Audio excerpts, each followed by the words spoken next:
This video was recorded in front of a live virtual audience.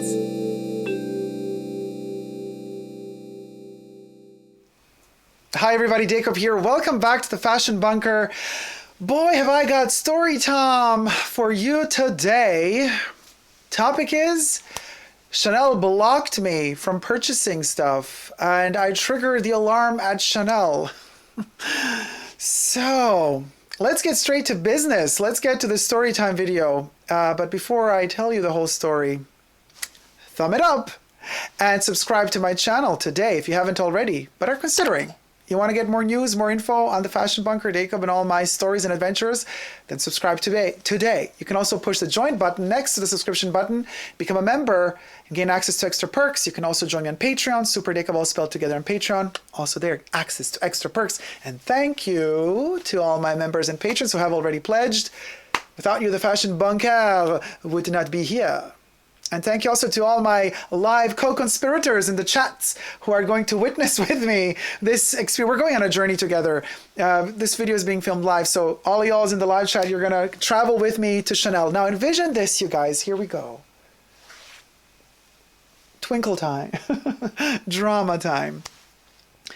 Dacob goes through that effort of getting ready. It's not so easy, depending which country you're in and which city you're in and how every shop decides to deal with the lockdown situation, without saying the other word. Certain shops put certain restrictions into place. So already it's really hard to access a Chanel boutique. You have to have an appointment. They only let a certain amount of people in. You got to wait in line. Even if you have an appointment that day, you got to travel to that place. You got to keep it safe. I mean, it's a burden.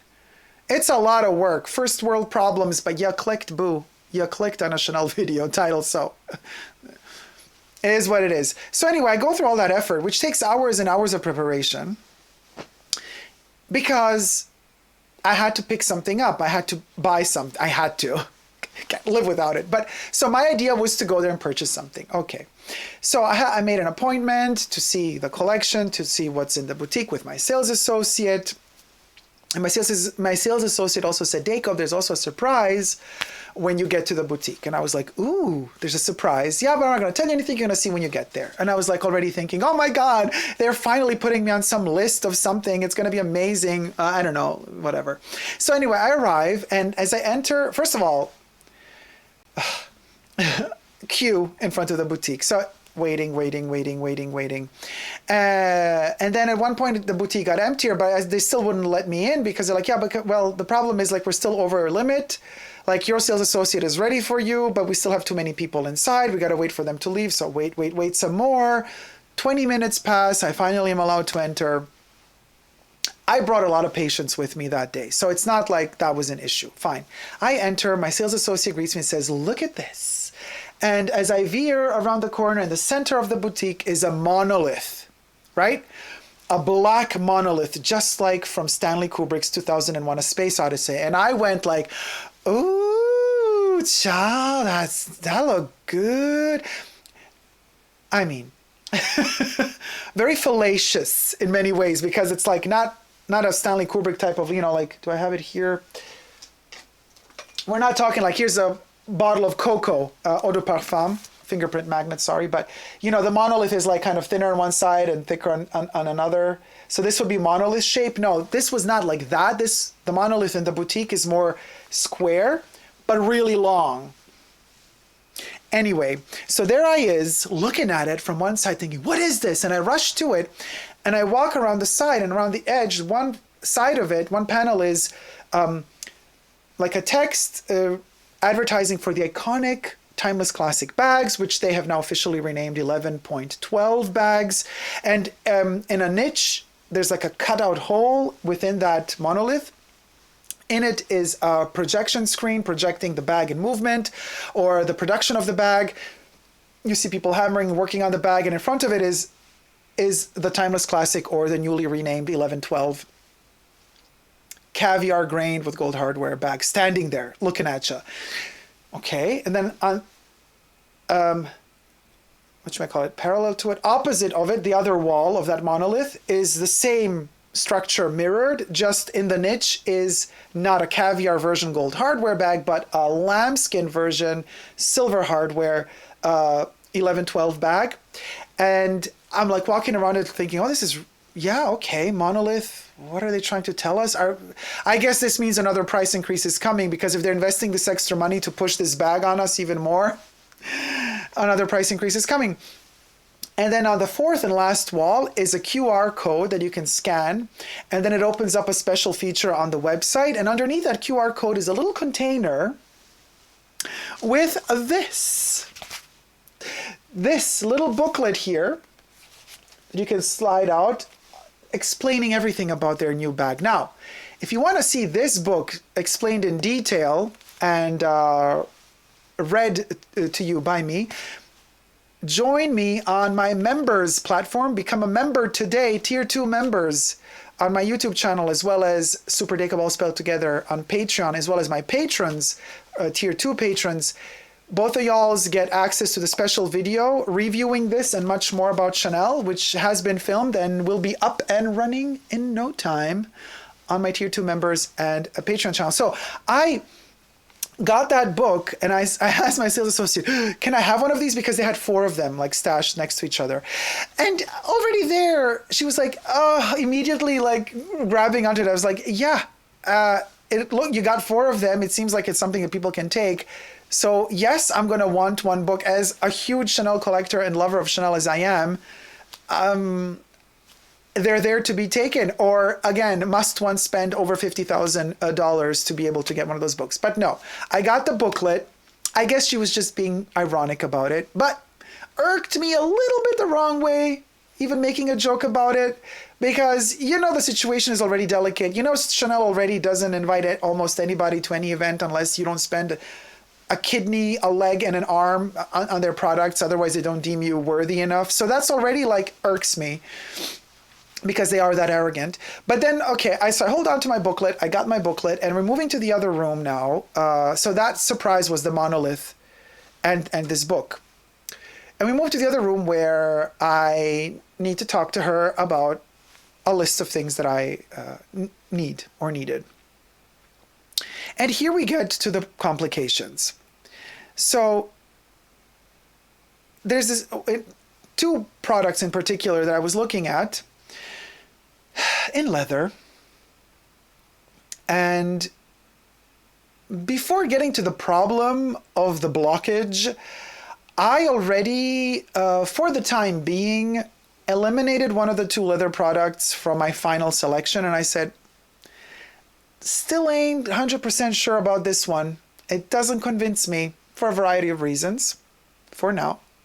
So I'm just going to stick to the one and that other stuff that I have on reserve for me that was ordered for me in particular, whatever. So, and we're good. We good. We talked about the future collections. By the way, nobody seemed to have been very impressed at the Chanel boutique with Virginie Viard's Jean Cocteau cruise collection. Interesting to say that, because they're speaking openly about it. Meaning they are only allowed to speak openly about it because I guess they're receiving less orders, because usually clients really return customers. Right back in the day when Karl Lagerfeld was producing the collections, usually they were so hyped and popular that right after the fashion show, all the clients would be calling their sales associates or running to the boutiques, and they would be just like, saying, the show was yesterday. When your store manager or the buyer of your boutique goes to Paris to actually place the order for the collection, please place a private order for me as well. I want this, and this piece. And this is how a lot of the boutiques earned most of their money, because they had returning customers they could rely on that would come to the boutique and already pre-order stuff, which is the best thing a store can do. You lock in a client because they already order before you go to order the collection for your store. You already have a list of products that your return customers, your trusted customers want. So you're going to just buy for them, which means you have nothing left over. Of course, granted, the stuff fits perfectly, what have you, but you know what I mean? Like, you're pre-ordering stuff for your clients that you know for 100% you're sure you're going to sell. So that's the best a boutique can do. This is how it was in the past. Most of the Chanel bigger clients would pre-order stuff 6 months ahead of time. So the boutique, you know, still had budget, obviously, to buy extra for the boutique, but then they would choose a bit more. They would order, depending on which city the boutique is in, how crazy the clientele is, you know, they would order more or less conservative pieces. But now it appears that a lot of those pre-orders have kind of toned down. There's a little bit less of that happening because people are just like, meh, the collection is meh. There's nothing that I fell in love with on the runway, so I'm not going to pre-order it. I'm just going to wait and see till the collection comes into the boutiques, and then I might buy something. So there's a lot of that happening. So, you know, Chanel is working hard to not show that they're struggling, but they are. For their sales associates to openly say that the collection was meh, that doesn't, to me, I read between the lines. For the sales associates to say that the collection was meh, in reality, translated into our language means not a lot of returning customers pre-ordered anything from that collection. So it's not just that the sales associate is telling you their personal opinion, like, yeah, the collection, I found it meh. No, they're reacting to the fact that not a lot of returning customers called them up asking them to pre-order pieces. So if not enough people called to pre-order pieces, of course the collection is meh, because you're not getting as many customers calling you to pre-order pieces. So that's how I translate the comment that sales associates at Chanel make when they say, oh, the collection was meh. You got to always read between the lines. So there's already that frustration. The boutique is kind of empty in terms of stock. Less is being produced still because of the lockdown. Supply chains have been broken in many cases, which I'm fine with. And I keep repeating this. Chanel, you really want to be sustainable, stop producing 9 collections or 10 collections a year. Tone it back down to 4. And then maybe you'll also be able to produce the quantities that you need. But that's a whole other can of worms and a topic for another time. So I finally make my final decision.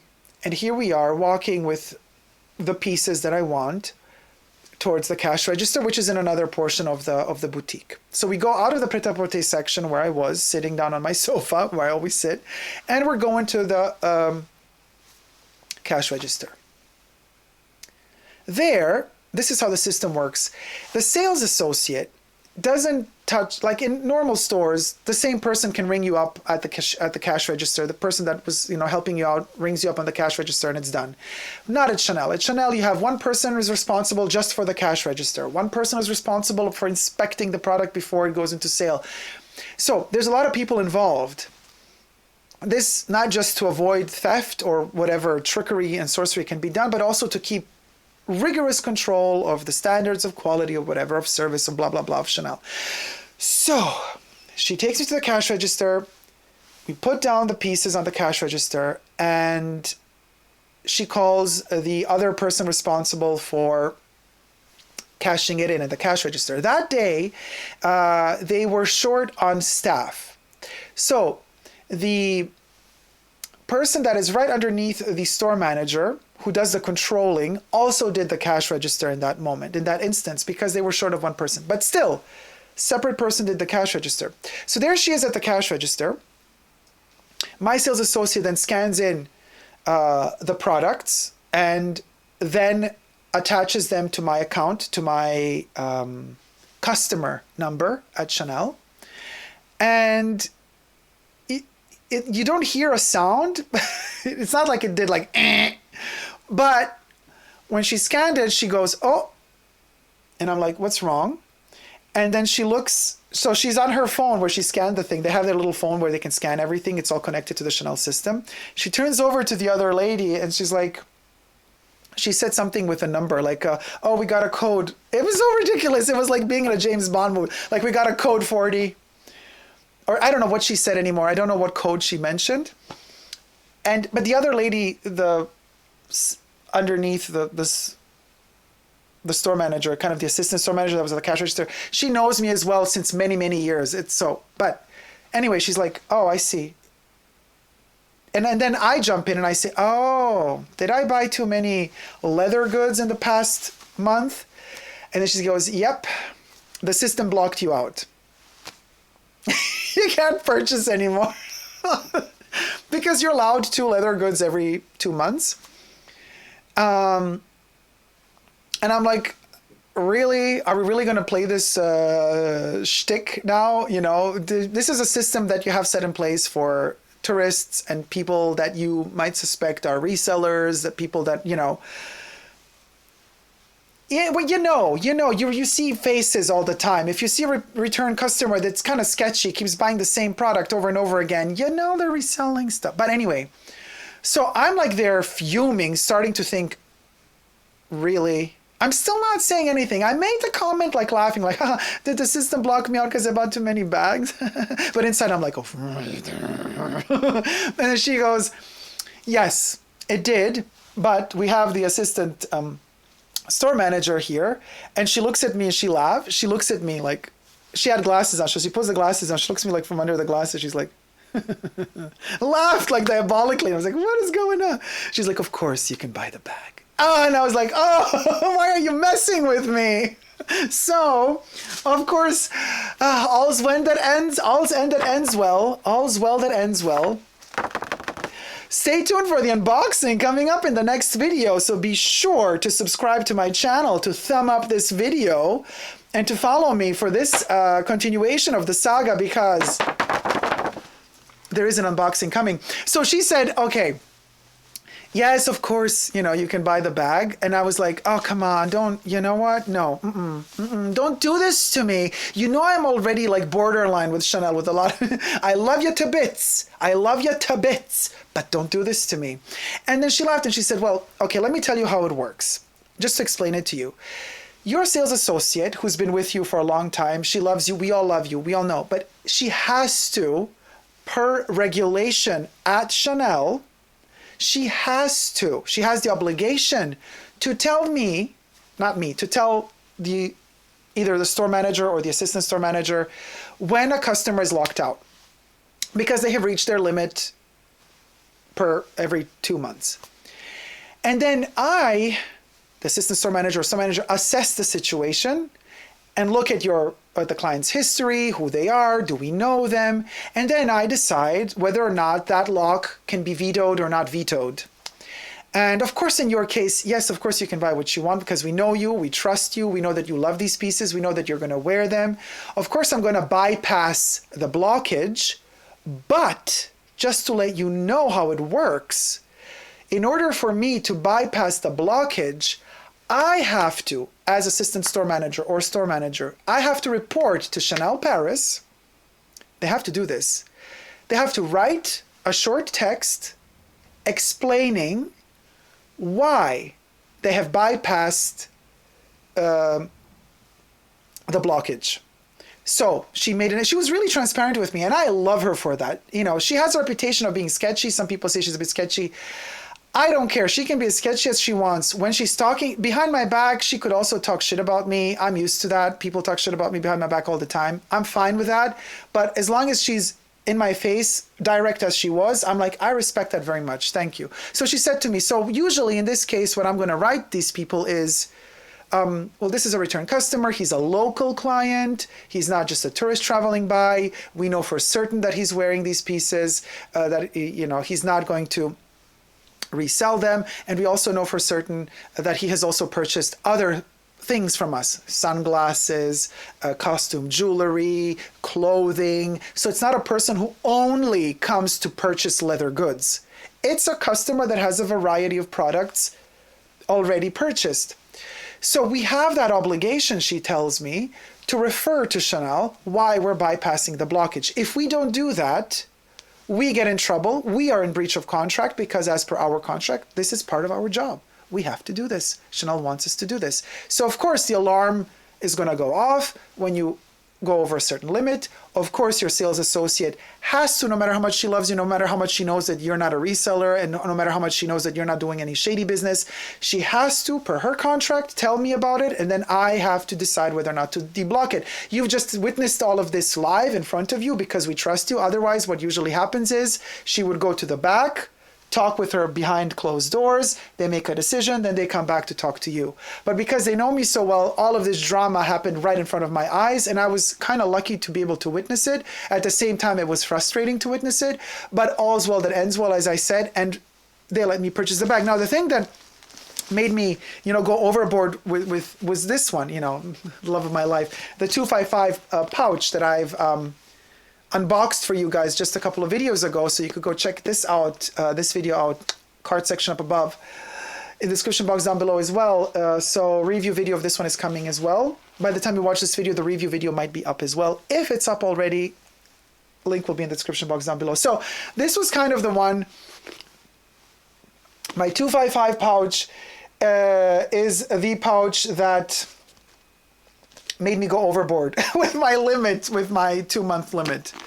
But I told her also, well, you best believe I was going to buy this other leather good that I really wanted, because I know that a price increase is coming. And I'm not going to let that happen again and be like blocked out of buying it for 1 month just so that when I do get a chance to buy it, it's going to cost me like $500 more. That ain't happening. I'm not going to let that happen. So that's the story. I got my wish list complete when it comes to the leather goods for now. Really complete for now. And I'm very excited to share with you the unboxing. Let me get to the chats quickly. Mikey says, Dacob, you will get noticed finally. Think you're about to enter a new level with Chanel. Who knows? It's a cult. Woo. Mr. Philip Fabulous says, we are bypassing Dacob because he gives us free publicity, and we have in fact sold out of our old stock of Chanel camera bags thanks to him. I actually told her that. I'm like, listen, since I posted that video with that camera bag, I got at least 7 people writing me that they bought it too. So like, don't even go there with me. Where's my commish? You want to block me out of buying bags? Okay, block me out of buying bags, but give me my commission, because so many people bought the camera bag, for example, thanks to my video about it. So where's my commish? Jordi Populars, it is so weird that as a returning loyal customer, you have to ask permission to buy a bag. Oh, Jordi. Oh, Jordi. It's me being It from Stephen King's It, the movie. Jordi. So this is the thing. It's all a psychological game. You guys, you don't know. They are masterminds at manipulation. The artificial making things unavailable, unattainable. I mean, Hermes is the master at that with their Birkins and their Kellys. I'm going to go out on a limb with this one and tell you, for the price that the Kellys and Birkins have, and for how artificially exclusive Hermes makes these bags to be, considering that, they are the ugliest bags in the world, because they are too ugly to be that coveted. And the only reason why most of y'all, and don't even try to tell me that you love the shape of the bag, most of y'all's out there wouldn't even know what the F a Kelly and a Birkin is if it wasn't so artificially hyped. If that bag was not labeled Hermes, if that bag was not Hermes, if that bag was not artificially hyped the way it was, and you saw it in a supermarket, you would not give it the minute of the day. You would not. You just love it so much because they've artificially hyped it to a point where you have to love it so much because you're a victim to it. But honestly, the shape of those bags, the glazing on those bags, oh God, no. Just no. And the unpracticality of the flap with the lock and the, oh no. No. Ollie says, I want that kind of power. The red room power. What a plot twist, is Mr. Philip Fab. I know, right? The glasses and the, the laughter. Oh, I love her laughter. She's quirky. I love her. Mr. Philip Fabulous says, oh my God. Chanel doesn't want your money, says Debbie, and starts laughing. Yeah. Red flag. He bashed Chanel 2 days ago on his channel. The executives are worried, can't decide yet if he's allowed to buy anymore, says Mr. Philip Fabulous. Jack says, you would think the sales associates would know by now to treat you right. The collection was meh is an understatement, says Mr. Philip Fabulous, about the cruise collection, the Jean Cocteau cruise collection. Isaac says, that's so Hermes-ish. Ninster100 says, love your videos, so in-depth. Thank you, sweetie. Drax says, how very dare they? You handled it well. I may have exploded. The French alchemist says, very happy that you got your bag. Louis Vuitton and Dior are doing the same. They are following Hermes. In many cases, but the Dior, Lady Dior, the Lady Dior bag, like, it's not true that they're following. The Lady Dior bag, which is the biggest symbol that Dior managed to make with one of their bags, like in terms of creating an iconic bag, you go on their website, they got like 40 different versions of it available now for purchase. It's ridiculous. It's too exposed. Jordy says, Dacob sitting front row at the Chanel shows. I'm all for it. Thank you, darling. I'm all for it too. Are you kidding me? MK says, Dacob, this happened several times to me.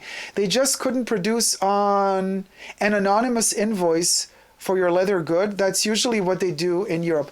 No, they do not produce anonymous. No. They just bypass the blockage. But here's the twist, MK.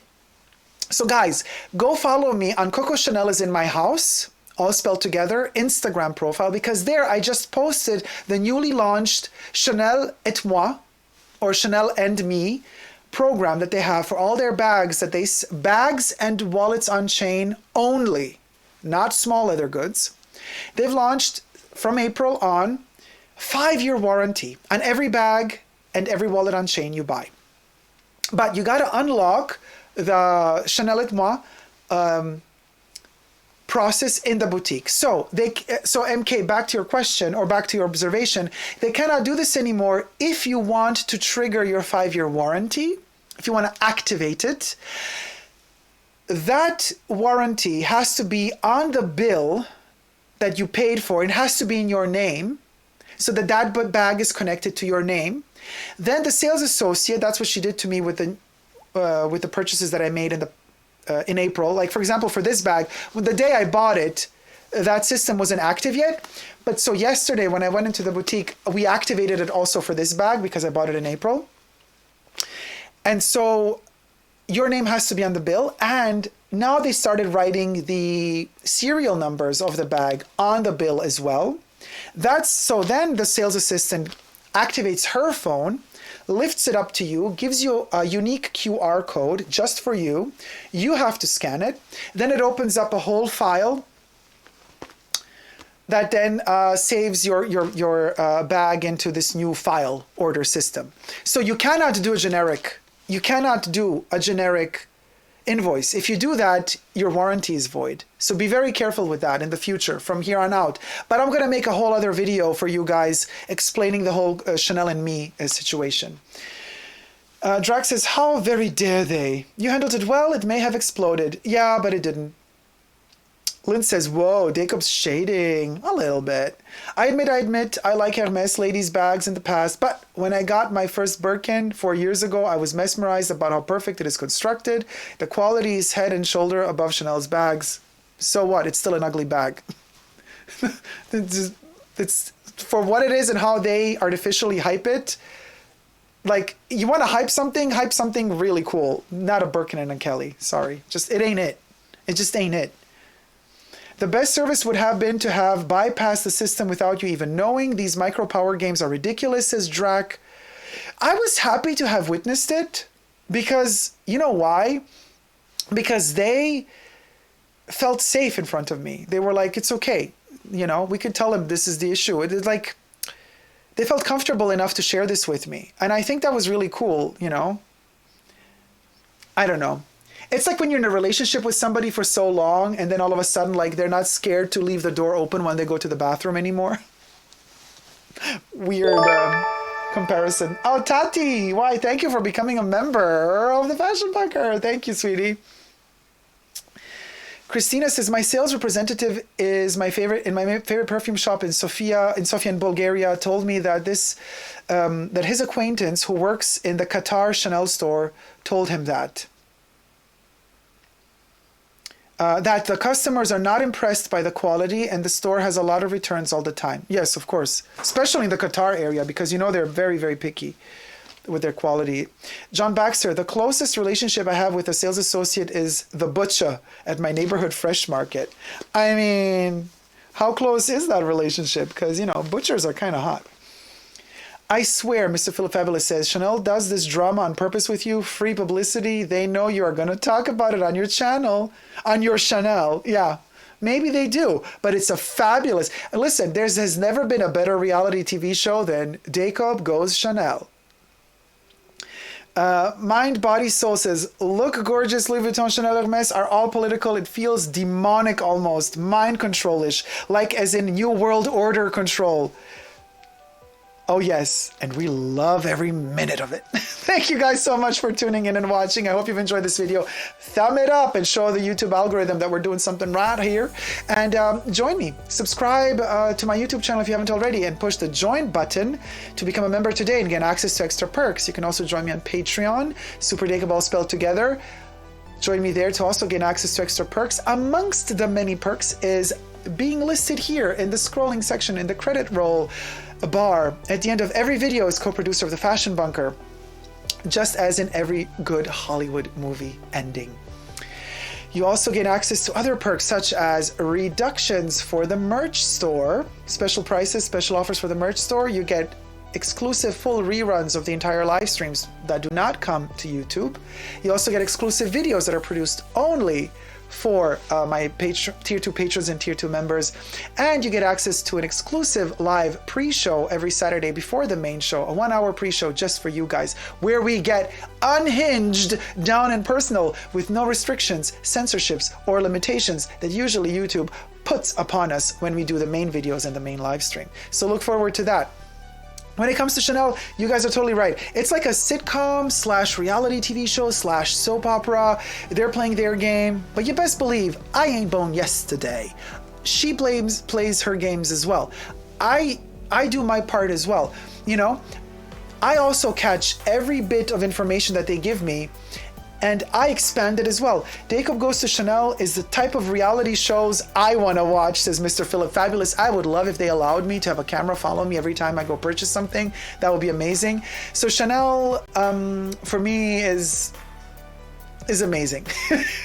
And the drama there that happens there is also amazing. So I'm fine with having, like, every nugget of information that is potential drama or real drama that they hand me over, I'm going to develop it into a storyline and a plot line. You best believe I will, because it's so fascinating to me. Psychologically, physically, it's always worth telling these stories, I believe, and the more stories we tell and the more we learn and the more excited we get about the whole thing.